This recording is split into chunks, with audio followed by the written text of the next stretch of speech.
Hi guys, welcome to MazeEng. It's Mushtaba here with an amazing new lesson for you. In today's video, we'll be discussing the topic of suffixes. We're going to delve deep into the world of these words to understand more how to understand the meaning of the unknown words that we have never encountered before. So if you want to expand your vocabulary and enhance your communication skills, then stay tuned because this video is just for you. I know that you have all struggled with the meaning of some words. You have spent hours and hours looking up the dictionaries, searching the websites, just to understand the meaning of a word that would match your context.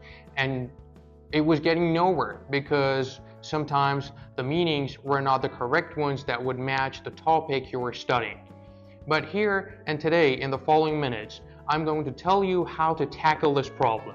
I'm going to tell you how to understand the roots and origin of the words without even looking up the dictionaries. Magic, huh? Let's go. Well, suffixes. You might be using some of them already. Words like internet, kilogram, accessible, disposable. These are words consisting of two parts, one of them totally meaningful, and the other is just a particle, or more technically speaking, a morpheme that is added to other words to totally change the meaning. Well, in today's lesson, we're going to have so many examples for you to understand how suffixes work and how you can identify them in the different contexts and passages for better understanding and comprehension. Let's go. Well, the first one on the list is -ish, or to pronounce it, it's ish. Words like childish, hellish, mannish, girlish. These words consist of a noun and also the suffix ish, and we use this structure to describe people or things that are like another. For example, if we say that somebody is acting childish, it means that the person is not behaving their age. Or if we say a situation is hellish, it simply means that the situation is like hell. Let me give you an example. Driving in a traffic jam in the rush hours could be a hellish experience. We can say that this experience is like a hell, so it's hellish. But you can also add this suffix to some other adjectives to get new ones out of them. For example, if I say amateurish or yellowish, I have added the suffix to a word that is already an adjective. Yellowish is a color that has a tint of yellow, yellowish white, yellowish green. Or amateurish, it means a behavior that is like an amateur, right? So an example would be the old books have papers that are yellowish.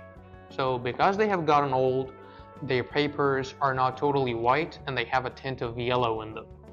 Another important suffix to learn is hood, and to spell that it is actually -hood, hood.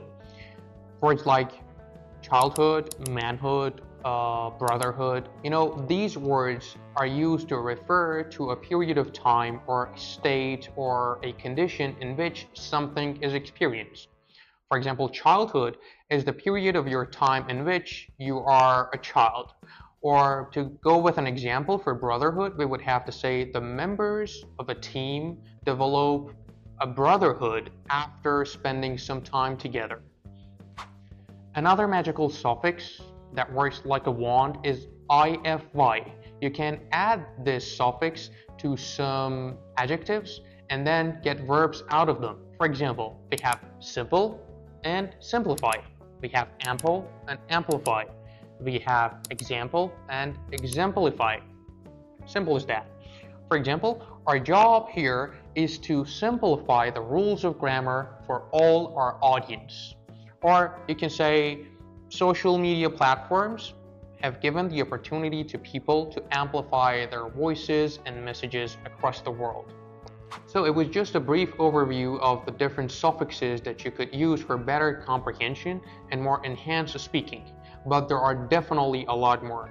So if you had any more interesting suffixes in mind, please feel free to share them with me in the comments down below and subscribe for more. Have a nice time and bye-bye.